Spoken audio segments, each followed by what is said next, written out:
प्यारे बच्चों नमस्कार। हमने पिछले वीडियो के अंदर कुछ 2-3 टॉपिक्स हमने पढ़ लिए थे, तो उनके बारे में थोड़ा सा मैं आपको एक बार रिकॉल कर देता हूँ कि कौन कौन से टॉपिक हमने पढ़ चुके हैं। पहला टॉपिक हमने पढ़ा था इनवर्स ट्रिग्नोमेट्रिक फंक्शन, वो सारे क्वेश्चंस उसके कर लिए थे, सारा कंप्लीट हो गया था वो। उसके बाद नेक्स्ट टॉपिक था हमारे पास कंटिन्यूअस संतत, उसके भी हमने सारे क्वेश्चंस, बुक के सारे क्वेश्चंस हमने कर लिए थे, ठीक है। और एक थोड़ा सा मैंने उसका फंक्शंस का मैंने आपको बताया था कि रिलेशनल फंक्शंस का इंट्रोडक्शन बताया था, जस्ट मैंने एक 11th को लेकर के इसकी, भाई ठीक है आप पढ़ रहे हो, उसकी फंक्शंस का यूज हो रहा है इसके अंदर, और कई बच्चों को प्रॉब्लम्स आ रही थी, तो मैंने उसके बारे में थोड़ा सा बता दिया था। आज हम जो कंटिन्यूअस के बाद में नेक्स्ट टॉपिक जो है हमारे पास डिफरेंशिएबिलिटी, वो करने वाले हैं। बहुत इंपॉर्टेंट टॉपिक है और यहाँ से आपका डिफरेंशिएशन एक तरह से स्टार्ट हो जाएगा। डिफरेंशिएशन के बारे में आपने उसमें 11th क्लास के अंदर आपको थोड़ा सा समझाया गया होगा, बताया है आपको कि क्या होता है डिफरेंशिएशन, उसके बारे में, ठीक है। तो यहाँ पर हम पहले इसकी डेफिनेशन देखते हैं, और डेफिनेशन आपको अभी समझ में नहीं आएगा, जब मैं पूरा इसका पूरी बता दूंगा तो उसके बाद में आपको पूरी अच्छी तरीके से समझ में आ जाएगा। तो चलिए देखते हैं एक बार डिफरेंशिएबिलिटी या अवकलनीयता, हिंदी में इसे अवकलनीयता बोलते हैं और डिफरेंशिएबिलिटी इंग्लिश में बोलते हैं। इसकी डेफिनेशन क्या है, परिभाषा क्या है, वो देखिए आप कि यदि f x का कोई वास्तविक फलन हो, यानी कि f क्या है यहाँ पे, x का कोई वास्तविक फलन है, तथा बिंदु a जो बिंदु है, कोई पॉइंट लिया हमने a, फलन f के प्रांत में कोई बिंदु हो, यानी कि फलन जो f है उसका जो प्रांत है, डोमेन जो है, उसका कोई बिंदु हमने a ले लिया है, तब फलन f बिंदु a पर अवकलनीय कहलाता है। यानी कि वो अवकलनीय कहलाएगा कब, जब limit x tends to a, यानी कि जो बिंदु हमने लिया था a, x tends to a, fx minus fa divided by x minus a। परिमित हो, परिमित का मतलब होता है कोई न कोई वास्तविक वैल्यू इसकी निकल रही हो, यानी कि नॉट डिफाइंड नहीं होना चाहिए, इन्फिनिटी नहीं आना चाहिए इसके लिए, ठीक है। यानी कि वो परिमित हो और साथ में इसका अस्तित्व भी हो। परिमित का मतलब वास्तविक होना चाहिए और इसका अस्तित्व होना चाहिए। अस्तित्व होने का मतलब क्या है कि जब हमने लिमिट्स पढ़ा होगा तो वहां पे लेफ्ट हैंड लिमिट और राइट हैंड लिमिट दोनों इक्वल आ रही होगी, तो वही चीज यहाँ पे देखेंगे, x tends to a positive के लिए, x tends to a negative के लिए, ठीक है। उसको हम अभी यहाँ पे ड्राइव करेंगे और निकालेंगे फॉर्मूला। ये इसकी डेफिनेशन है। डेफिनेशन आप नोट करना चाहो तो नोट कर लीजिए, नहीं भी करना चाहो तो कोई फर्क नहीं पड़ता, क्योंकि मैं पूरा फार्मूला यहाँ पे बताऊंगा कि फार्मूला कैसे बनाए, उसके बाद में हम डायरेक्ट क्वेश्चन हल करेंगे, ठीक है। तो देखते हैं इसके अंदर कि इसके जो फार्मूला है वो क्या है। हमारे पास कोई एक फंक्शन है y is equal to fx, ये कोई एक फंक्शन है y is equal to fx, और यहां पर मैं एक डायग्राम बना लेता हूं, एक कर्व ले लेता हूं ऐसे, ये कोई एक कर्व लिया, थोड़ा सा मैं इसको वैसे ले लेता हूं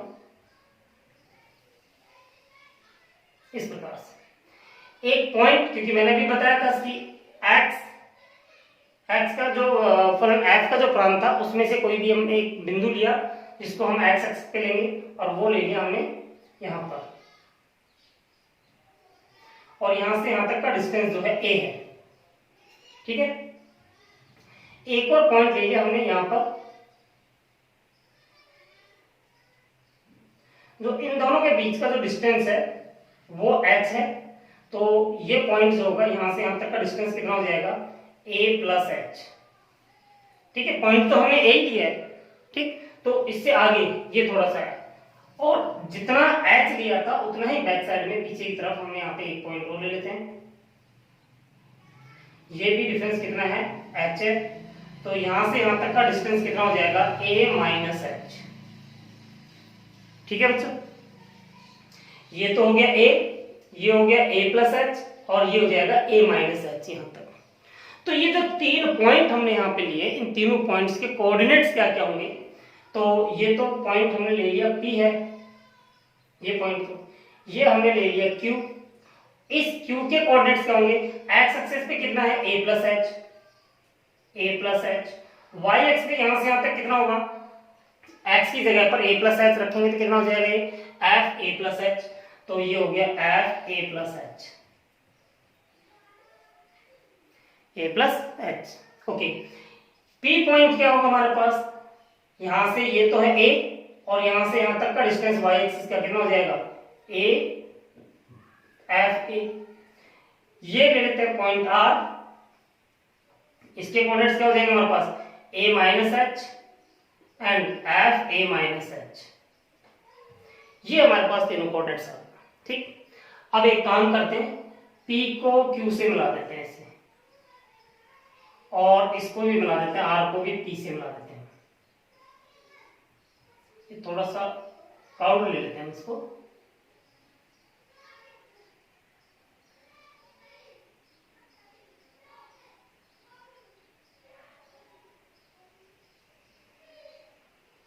ऐसे, इसको इससे मिला दिया और इसको इससे मिला दिया।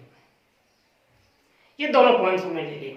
ठीक है बच्चों, इन दोनों, ये क्या था, इसका वक्र मुझे ऐसे लेना चाहिए था लेकिन थोड़ा सा सीधा हो गया इसलिए ये लाइन दिखाई नहीं दे रही होगी, लेकिन यहाँ पे ये जो पी क्यू लाइन होगी और एक पी आर लाइन होगी, दो लाइन होगी हमारे पास। अब देखिए यहाँ पे करना क्या है, हमें यहाँ पे पी क्यू की प्रवणता ज्ञात कीजिए। आप पी क्यू की प्रवणता क्या होगी यहाँ पे देखते हैं, पी क्यू की प्रवणता। तो बच्चा आपने 11वीं क्लास में स्ट्रेट लाइन टॉपिक पढ़ा होगा, सरल रेखा पढ़ा होगा, निर्देशांक ज्यामिति में, कोऑर्डिनेट ज्योमेट्री के अंदर। उसमें क्या था कि दो बिंदुओं से होकर जाने वाली रेखा, दो बिंदुओं से होकर जाने वाली रेखा की प्रवणता का जो सूत्र होता है, मान लीजिएगा कि वो दो बिंदु हैं, दो बिंदुओं x1 y1 व x2 y2 से जाने वाली रेखा की प्रवणता, प्रवणता को स्लोप भी बोलते हैं, प्रवणता को ढाल भी बोलते हैं। ठीक है, आगे जाकर के और भी एक दो नाम है इसके। तो ये हो जाएगा हमारे पास y2 minus y1 upon x2 minus x1। ये आपको 11वीं क्लास में बताया होगा कि कोई दो बिंदुओं से होकर जाने वाली रेखा की जो प्रवणता जो होती है, स्लोप जो होता है, वो होता है y2 minus y1 upon x2 minus x1। तो यहाँ पे अगर आप देखोगे PQ की प्रवणता ज्ञात कर रहे हैं, दोनों बिंदु दिए हुए हैं, P भी है Q भी है। इसको मान लेते हैं x1 y1, इसको मान लेते हैं x2 y2। ठीक है, तो इन दोनों बिंदुओं से क्या होगा, देखिए y2 माइनस y1 यानी कि f a plus h minus f a, ये तो हो गया y2 f a plus h। ठीक है, और ये हो गया हमारे पास f a y1, तो y2 minus y1 upon x2 minus x1, और x2 माइनस x1 कितना होगा, a plus h minus a, क्योंकि x1 यहाँ पर a था और वो a प्लस h था। तो यहां से जब हम इसको सॉल्व किया हमने, a से a कैंसिल हो जाएगा, तो a plus h minus F A divided by h, ये आ गया हमारे पास PQ की प्रवणता। अब बात करते हैं यहाँ पे कि यदि हमारे पास ये जो h जो है ये लगभग 0 के बराबर होता, अगर हम यहाँ पर ये मान ले कि जो h जो डिस्टेंस h है ये लगभग 0 के बराबर होता, तो P और Q दोनों एक साथ आ जाते। यहाँ पे दोनों लाइन कैसी आती, ऐसे बिल्कुल जुड़ी हुई होती, इनके बीच में कोई डिफरेंस नहीं होगा कि ये अगर इन दोनों के बीच में कोई डिफरेंस नहीं, 0 के लगभग बराबर अगर डिफरेंस ले लें यहाँ पे, तो यहाँ पर मैं अगर लिमिट ले लेता हूँ यहाँ पे, तो ये लिमिट हो जाएगा हमारे पास, limit h tends to 0 f a plus h minus f a divided by h। और ये जो निकल के आया हमारे पास, इसको कहते हैं लेफ्ट हैंड डेरिवेटिव, यानी कि सर लेफ्ट हैंड नहीं, राइट हैंड डेरिवेटिव बोलते हैं इसको। ये राइट हैंड डेरिवेटिव है, इस इधर वाला, क्योंकि इस पॉइंट से इस साइड वाला है, तो राइट हैंड डेरिवेटिव होगा, और इसको कहते हैं हम दायां अवकलज, दायां अवकलज। क्या कहते हैं बच्चे इसको, दायां अवकलज कहते हैं। ठीक है, क्यों, क्योंकि हमने कौन सा लिया था, राइट हैंड साइड में, और इसको दायां अवकलज, या फिर हम मोस्टली ये यूज करेंगे कि right hand derivative, right hand derivative इसको कहेंगे। समझ में आ गया होगा बच्चे? एक बार मैं दोबारा बता देता हूँ कि पी क्यू की हमने प्रवणता निकाली, प्रवणता आ गई ये। अब यहाँ पर अगर h जो है लगभग 0 के बराबर है तो 0 के बराबर होगा तो वहां पे हम लिमिट ले लेंगे, लिमिट एज टेंड्स टू 0। जैसे हम लिमिट लेते हैं तो ये क्या बन जाता है, राइट हैंड डेरिवेटिव हो जाता है। ओके, अब इसके बाद में मैं ये फार्मूला जरूर नोट कर लेना आप अपने कॉपी के अंदर, ठीक है। अब मैं बात करता हूं इसकी पी आर की प्रवणता हम निकालते हैं, पी आर की प्रवणता। तो बच्चों सेम वही फार्मूला होगा हमारे पास, क्या, y2 minus y1 upon x2 minus x1। तो y2 कितना यहाँ पे F a minus H, F a minus H minus F A, y1 कितना है F A, divided by x2 a minus H minus x1 a है, यहाँ पे a से a कैंसिल हो जाएगा, ये निकल के आएगा हमारे पास क्या कि F a minus H minus F A divided by minus का h। इसको थोड़ा मैं ऊपर लिख देता हूँ, a माइनस एच माइनस ए, तो यहां से बच गया हमारे पास माइनस एच, ठीक है। अब यहां पर ये क्या होगा हमारे पास कि a से ये लेफ्ट हैंड साइड में है और वही जो h जो है h टेंड्स टू 0 ले लें, तो h टेंड्स टू 0 जैसे लेंगे तो वो क्या बन जाएगा, limit h tends to 0 f a minus h minus f a divided by minus h, और इसको हम कहते हैं यहाँ पे बायां अवकलज, बायां अवकलज, ठीक है। और बायां अवकलज को हम कहते हैं LHD, लेफ्ट हैंड डेरिवेटिव। क्या कहते हैं इसको बच्चों, लेफ्ट हैंड डेरिवेटिव इसको बोलते हैं। तो हमारे पास यहाँ पे राइट हैंड डेरिवेटिव आ गया और लेफ्ट हैंड डेरिवेटिव आ गया, ठीक है बच्चों।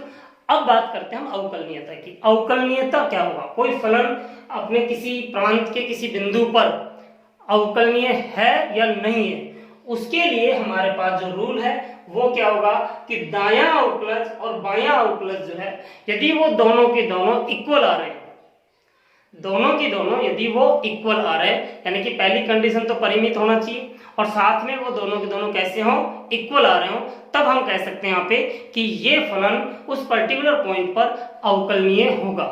इसका मतलब मैं इनको मिटा देता हूं यहाँ से,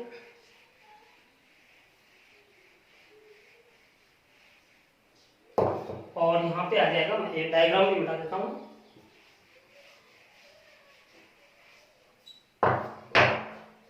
यहाँ पे लिखेंगे हम फलन f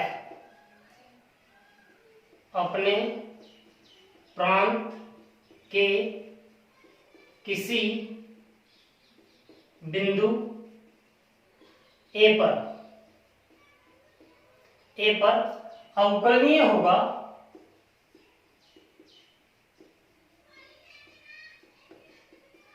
यदि